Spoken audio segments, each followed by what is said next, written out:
할 말이 없는 사람. 여러분, 할 말이 있습니까?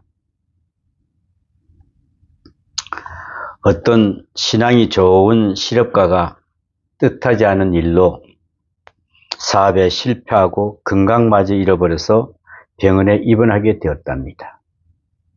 이런 불행한 일을 당하자 그 아내는 도저히 위로할 말을 찾지 못해서 마침내 하나님을 원망합니다. 하나님, 어째서 우리를 이렇게 버려두시고 왜 이런 일을 당하냐 하느냐고 짜증을 냅니다. 이때 남편이 대답하기를, 우리가 지금 어렵다고 결코 하나님이 잘못했다고 생각하지 맙시다. 하나님은 실패하지도 않으시고 실수하지도 않으시는 분이요, 우리가 생각하는 것과는 다른 방법으로 우리를 사랑하고 계십니다라고 말했다고 합니다. 실패의 원인이 있다면 그것은 분명히 지나친 나의 욕심 때문이었을 것입니다. 근심의 원인이 있다면 그것은 하나님을 바로 믿지 못하기 때문입니다. 우리가 무력한 바가 있다면 그것은 생각이 너무 복잡하기 때문입니다. 능력은 단순한데 있다는 것이죠. 우리가 마음이 불안할 요소가 있다면 그것은 거짓이 있었기 때문이다 그랬습니다. 거짓이. 깊이 생각해보면 진실만이 강한 것임을 알 수 있습니다. 우리가 그처럼 믿음을 구하면서도 믿음이 없다면 그것은 우리 마음 깊숙이 도사리고 앉아있는 교만 때문입니다. 교만 때문에 우리는 이리저리 내 마음대로 행동하는 것을 볼 수가 있어요. 마음대로 내 말도 내뱉는 것을 볼 수가 있습니다. 하나님을 믿는다는 사실은 매우 중요합니다. 믿음은 어떤 의미에서는 생명보다 더 귀한 것입니다. 하나님을 믿는다는 것보다 더 소중하고 우선적인 것은 없습니다. 그럼에도 불구하고 하나님을 믿는 것을 제3, 제4순위에다 놓고 믿어도 좋고 안 믿어도 그만인 것처럼 하고 사는 사람에게 하나님은 하나님을 믿도록 하나님 앞에 진실할 수 있도록 깨우치고 훈련시키면서 인도하는 것입니다. 이것이 잘못됐다고 할 수 있습니까? 소중하지 않는 것을 소중히 여기는 사람들을 깨우쳐서 진정 소중한 것을 찾도록 이끄시는 역사가 하나님의 실수하시는 것입니까? 진실을 생각하면서도 진실되지 못한 사람들을 진실하도록 도와주시는 이 역사가 하나님이 잘못하시는 것입니까? 우리는 잘 생각해야 합니다. 진실하지 못하고 무엇이 소중한 거 못하고 하나님에게 실수하는 것은 실수투성이면서 짜증내기는 왜 그리 많이 내는지. 믿음이란 신념이나 확신 따위를 말하는 것이 아닙니다. 하나님과 나와의 바른 관계를 의미하는 것입니다. 모든 관계는 수평적인 것이지만 하나님과의 나와의 관계는 항상 수직이며 항상 종말론적이라는 것입니다. 그래서 십자가가 수직으로 되어 있습니다. 하나님과 나의 관계.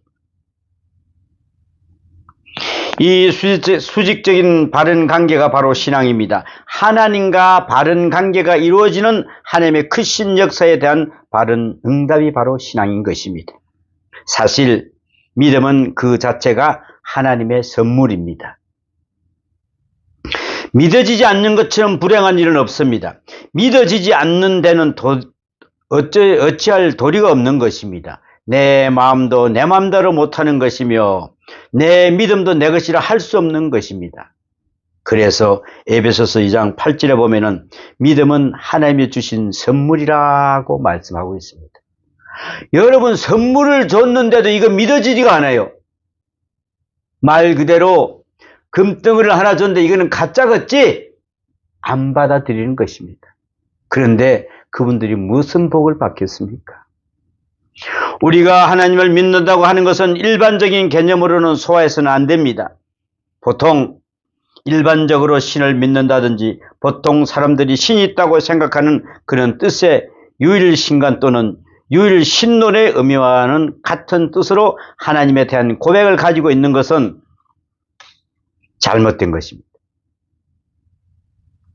적어도 우리가 믿는 신앙 고백은 그리스도를 통해서 하나님을 믿고 십자가를 통해서 하나님을 믿는 신앙을 의미합니다. 이것이 바로 그리스도인입니다. 우리는 십자가라는 체례를 통해서 하나님도 이웃은 세계도 생각합니다. 이것이 그리스도인입니다. 십자가를 통해서 우리는 하나님의 존재를 믿고 십자가를 통해서 하나님의 능력의 무한하심을 믿고 그 지혜가 항상 초월하신 것을 믿고 있는 것입니다. 내가 아는 것보다 더 높이 알고 내가 생각하는 가능성보다 훨씬 더 높은 능력의 하나님이심을 우리는 믿고 있습니다. 하나님의 심판을 믿음으로 선한 자에게 복을 주시고 악한 자에게 벌을 주심을 믿습니다. 하나님께 나아가는 자는 반드시 그가 계신 것과 또한 그가 자기를 찾는 자들에게 상 주시는 이심을 믿어야 할지니라. 히브리서 11장 6절 말씀입니다. 우리는 분명히 이 말씀을 믿고 있습니다. 우리는 또한 하나님의 공의, 즉 올바르심을 믿습니다. 비록 내 사업이 잘 되든 안 되든 병들어 오늘 죽는다 할지라도 하나님은 옳습니다. 어느 순간이라도 하나님이 잘못되었다고 생각하지는 않습니다. 하나님은 항상 공의로우시고 항상 잘하고 계십니다. 이렇게 믿는 것이 우리의 신앙입니다. 나를 기준해서 하나님을 보는 것이 아니라 십자가를 기준해서 하나님의 공의를 믿는 것입니다. 또한 우리는 하나님의 사랑을 믿습니다. 십자가를 통해 분명하고 놀라운 사랑의 계시를 믿고 있습니다. 우리는 우주에 대한 사랑, 만민에 대한 사랑도 중요하지만은 그것은 잘 모릅니다. 단지 내게 대한 사랑을 믿고 있습니다. 하나님은 나 하나를 개별적으로 사랑하고 계심을 우리는 알고 있습니다. 우리는 그가 계심을 믿고 그가 나를 아심을 믿고 그가 나와 함께 하심을 믿고 나아가서 내가 그분 안에 있음을 믿습니다. 이런 사랑을 깨닫게 될 때 우리는 할 말이 없습니다. 무슨 할 말이 있습니까? 사랑이란 깨닫고 보면은 말로 표현할 길이 없습니다. 그 어떻게 말로 표현할 수가 있겠어요? 마음과 마음이 통해서 그냥 주고 싶고 그냥 같이 있고 싶고 이게 바로 사랑인 것입니다. 사람마다 생각하는 만큼 말할 수 없고 말하는 것만큼 쓸 수가 없습니다. 가르치는 것만큼 행하지 못합니다. 이런 약점이 우리에게 있습니다. 그러므로 말이 그렇게 중요한 것은 아닙니다. 우리는 이 엄청난 사랑 앞에 정말 할 말이 없는 것입니다. 다윗이 시편 8편 4절에 이렇게 고백을 합니다. 사람이 무엇이기에 주께서 그를 생각하시며 인자가 무엇이기에 주께서 그를 돌보시나이까 하고 감격하는 노래를 썼습니다. 무한하신 하나님께 버리지 같은 나를 무엇 때문에 이렇게 돌보십니까?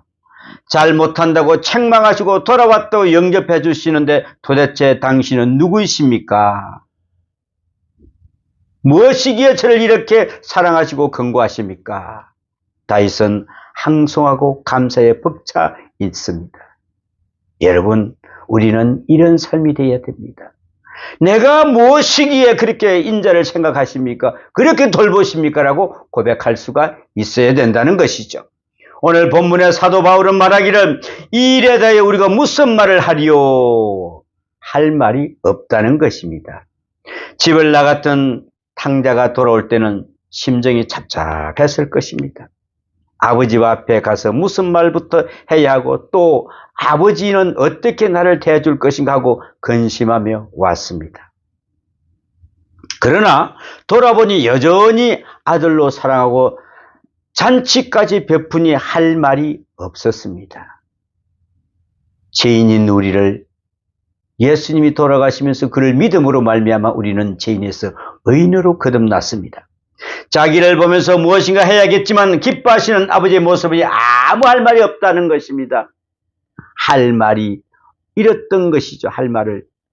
돌아왔기 때문에 사랑하신 것이 아니고 벌써부터 사랑하셨고, 돌아왔기 때문에 용서하신 것이 아니라 벌써 용서하고 그를 기다리신 것입니다. 유명한 이야기로 성 안토니오는 2년 전에 산에 가서 기도를 했는데 이렇게 했다고 합니다. 당신은 누구면 나는 누구입니까? 즉, 당신은 누구시기에 나를 사랑하시면 나 같은 것이 도대체 무엇입니까? 당신은 누구면 나는 무엇이냐고 3년 동안 같은 기도를 했다는 전설이 있습니다. 다른 이야기는 한마디도 안 하고 그 이야기만 3년 동안 했답니다. 하나님을 만난 사람, 하나님을 만난 자의 감격, 그 십자가의 사랑을 아는 사람은 마음은 할 말이 없을 뿐입니다. 여러분, 우리가 무슨 말을 하겠습니까? 하나님 앞에 하나님이 있어요? 진짜 있어요? 근데 나를 왜 그래요? 이렇게 할 말이 있어요? 바울은 자기 자신을 잘 알고 있었습니다. 그는 자기를 자신의 개수라고 했고 또 만삭되어 태어나지 못한 자와 같다고 했습니다. 무엇인가 모자란다고 자기의 나약함을 근본적으로 부족함을 꾸짖고 있었습니다. 모든 사도보다 지극히 적은 자라고 고백하고 있습니다. 여러분, 우리가 바로 그런 고백이 나와야 됩니다. 나는 아무것도 아닙니다. 정말 벌레맛도 못한 존재입니다. 이렇게 고백이 나와야 된다는 것입니다.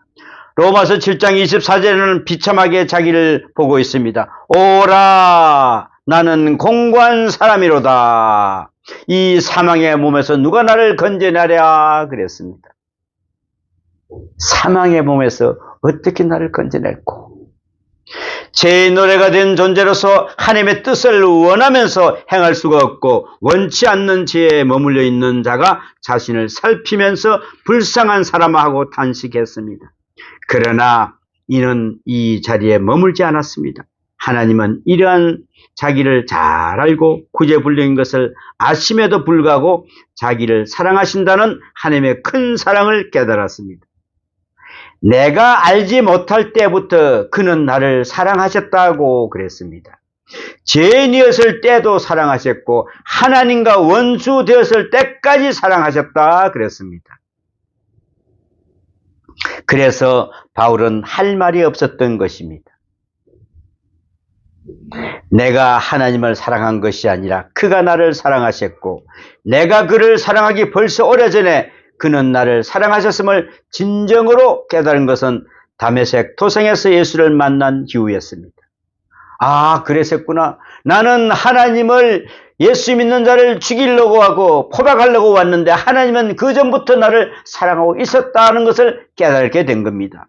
그러나 깊이 생각하면 갈라디아서 1장에서 말한 것 같이 어머니의 태로부터 아주 의식이 없을 때 나를 택정하시고 사랑하신 것이라고 말씀하십니다. 만세전부터 나를 사랑하신 것을 깨달았을 때 정말 할 말이 없습니다. 여러분, 예수님 앞에 할 말이 없습니다.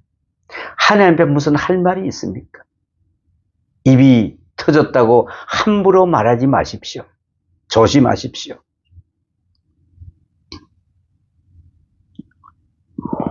오늘 본문에 있는 말씀은 로마서의 주제입니다. 어렵다 하시는 사랑입니다. 죄인으로 사랑하는 것이 아니고 의인으로 사랑하시고 탕자로 사랑하는 것이 아니고 아들로서 사랑하는 것입니다. 소망 없는 자로 사랑하는 것이 아니고 소망 있는 자로, 구제불능한 자로 사랑하는 것이 아니라 필요한 자로 사랑하시는 것입니다. 내가 나를 볼 때는 필요 없는 존재이지만 하나님이 보실 때는 필요한 존재였습니다. 여러분, 우리는 세상에 태어난 이 존재, 감히 누구라도 저 사람은 어떤 모습이라고 이야기하지 마십시오. 누구 형상대로요? 하나님 형상대로 지은 자들입니다. 하나님께 처분을 맡기십시오. 내가 나를 볼 때는 타락한 탕자였지만 그가 나를 볼 때는 중요한 하나님의 아들이라 그랬습니다. 이렇게 사랑하십니다. 사랑할 만한 자로 사랑하시고 자격을 주시어 사랑하시고 창조적으로 사랑하십니다. 구체적이요 현실적입니다. 이 어렵다 하시는 사랑을 받아들이고 이것을 믿는 것이 바로 신앙인입니다. 우리의 믿음은 여기에 있습니다. 내가 나에 대하여 절망하지 마십시오. 하나님이 절망하시지 않기 때문입니다. 내가 나에게 필요 없다고 할 수 없습니다. 그가 나를 필요로 하고 계시기 때문입니다. 내가 이제는 버려진 존재라고 할 수가 없습니다. 그가 나를 어렵다 하고 계시기 때문입니다. 그러므로 아들까지 희생하시고 십자가에 죽게 하기까지 하신 그 사랑이 단순한 낭만적이고 감정적이 아님을 우리는 알아야 됩니다. 우리를 얼마나 사랑하셨으면 자기 외아들 독자를 우리를 위해서 내놓으신 하나님. 이제 우리는 자기 자신을 어떻게 보아야 하겠습니까? 의인으로 보아야 하고 하나님의 자녀로 보아야 하고 사랑받는 자로 보아야 합니다. 나를 질책하지 마십시오. 나의 몸 아픈 것 그것도 질책하지 마십시오. 비록 고통을 당한다 할지라도 버려진 자의 고통이 아니고 사랑하는 자의 고통으로 당하는 것입니다. 비록 실패했다고 하더라도 저주의 실패가 아니고 하나님의 사랑 안에서 이루어지는 사건임을 알아야 하겠습니다. 어떤 행편의 시련이 오더라도 이 사랑을 부정할 수 없는 것입니다. 사도 바울은 환난이나 공고나 핍박이나 기근이나 적선이나 위험이나 칼이나 어떤 것이라도 그리스도 안에서 사랑을 끊을 수 없느니라고 말씀하고 있습니다. 어떤 환경에서도 하나님의 사랑을 부정할 수 없느니라고 대단히 중요한 말씀을 했습니다. 우리도 어떤 조건에서도 내가 받는 하나님의 사랑에 대해서는 결코 의심하지 말아야 합니다. 이것이 바로 믿음입니다. 이렇게 믿는 것이 그리스도의 바른 신앙입니다. 어렵다 하셨기에 우리는 의인으로서 하나님을 사랑합니다. 사도 바울은 또한 십자가 안에서 모든 것을 보았습니다. 아들까지 아끼지 아니하시고 내어주신 이가 아들과 함께 어찌 모든 것을 은사로 주시지 않겠느냐 하는 것을 깨달았습니다. 그렇습니다. 아들까지 주셨는데 무엇을 주시지 않겠습니까? 이것을 믿는 것이 바로 신앙입니다. 저는 가끔 이 세상에서 가장 불행한 남편은 영국의 여왕의 남편이라고 생각을 해봤습니다. 가장 불행한 남편. 왜 그랬을까요? 아내를 사랑해서 좋은 선물을 주고 싶지만 세상에 좋은 것은 다 갖고 있는 여왕에게 무엇을 주시겠습니까? 줄 것이 없습니다. 사람에게 선물이라는 것은 그처럼 기분 좋은 것도 없습니다. 작은 것이라 할지라도 주는 자와 받는 자가 감격할 수 있다면 얼마나 좋겠습니까? 이런 것을 모르면 행복이 없는 것이다 그랬습니다. 일반적으로 불행한 자는 사랑을 받지 못하는 자입니다. 사랑을 받아도 받는 자도 답답하지만은 사랑을 받으면서 못 느낀 자는 더 비참하다는 것입니다. 사랑을 못 받는 자 답답할 거 아니겠습니까? 야, 저 사랑을 받지 못한 저다 얼마나 답답하겠냐고요. 분명히 사랑하는데 못 느끼는 자에게는 어떻게 보여줘야 합니까? 어떻게 증명해야 합니까? 사랑처럼 전달하기 어려운 단어도 없습니다, 여러분. 그러면서 최대의 언어도 이것입니다. 사랑의 최대의 증거는 바로 십자가뿐입니다. 여러분, 우리가 십자가를 쳐다보면서 그 사랑을 느낄 수 있어야 됩니다. 아, 하나님께서 우리를 사랑하셔서 저 십자가에 달려 돌아가시는 저 예수님. 그러나 그분은 사흘 만에 부활하셨습니다. 그러면서 최대의 언어도 바로 이것입니다. 최대의 언어는 바로 십자가. 아들을 아끼지 않으신 분이 무엇을 아낀다고 의심하겠습니까? 그렇다면은 우리의 믿음은 어디에 있습니까? 주실 것이라는 것입니까? 아닙니다. 주셨다는 것입니다. 아들과 함께 벌써 다 주셨다는 것입니다. 우리의 믿음의 근거는 바로 여기에 있고 우리의 고백은 모든 것을 받았다는 것입니다. 우리는 소원을 이루기 위하여 예수를 믿는 것이 아니라 소원을 이루고 믿는 것입니다. 더 이상 우리에겐 소원이 없습니다. 다윗처럼 여호와는 나의 목자이시니 내게 부족함이 없으리로다. 다 받았으며 그 사랑으로 충분합니다. 원수 되었을 때도 나를 사랑하셨으니 하나님의 자녀된 지금 나를 사랑하지 않으시겠습니까, 여러분? 시편 84편 11절에 보니까 여호와 하나님은 정직히 행하시는 자에게 좋은 것을 아끼지 아니하실 것임이니라 그랬습니다. 정직히 행하는 자에게 아낌없이 좋은 것을 주시겠다는 것입니다. 여러분, 이 모든 것을 받으시기를 축원합니다. 이미 다 주셨습니다. 우리는 다 받았습니다. 십자가로 확증을 하셨습니다. 우리는 믿습니다. 그는 우리를 위하여 죽으시고 그뿐 아니라 부활하시고 또 하나님 우편에 계시고 오늘 우리를 위하여 간구하고 계십니다. 여기에 무슨 소원이 더 있겠습니까? 하나님의 엄청난 은혜가 넘칠 뿐입니다. 사도 바울은 갈라디아서 5장 24절에 그리스도 예수의 사람들은 육체와 함께 그 정욕과 탐심을 어디에 못 박았다고요? 십자가에 못 박았느니라 했습니다. 우리도 모든 나의 욕심을 십자가에 못 박으시기를 바랍니다. 죄와 한란과 사망과 곤고와 기근이 이제 무슨 문제가 되겠습니까? 벌써 모든 것을 받았기에 이제 더 할 말이 없습니다. 만약 있다면은 오직 감사와 찬송과 헌신이 있을 뿐입니다. 이제 우리는 사랑 안에서 넉넉히 이길 뿐입니다. 생명적인 활력이 있는 이 사랑 안에서 용기를 가지고 두려움 없이 항상 새로운 생명력으로 살아갈 수 있기를 바랍니다. 이 큰 사랑 아래 넉넉히 이기는 여러분이 되시기를 축원합니다. 기도합니다. 아버지 하나님, 모든 것을 받았으면서도 아무것도 받지 못한 자인 것처럼 사랑 안에 살면서도 버림받는 자처럼 고독해하고 절망하고 실에 빠진 저희들을 불쌍히 여겨 주시옵소서. 내가 받은 사랑이 얼마나 크며 오직 사랑 안에서 살아왔으므로 앞으로 주실 사랑이 우리에게 확실함을 분명히 깨닫고 십자가의 중심을 하여 모든 소원을 이루어 그 안에 살아갈 수 있는 믿음의 사람이 되게 하여 주시옵소서. 하나님 아버지, 이 사랑으로 말미암아 넉넉히 이기고 사망도 유혹도 죄도 시험도 다 이길 수 있는 승리의 사람이 되게 하여 주시옵소서. 이 모든 말씀 우리 주 예수님 이름으로 기도하옵나이다.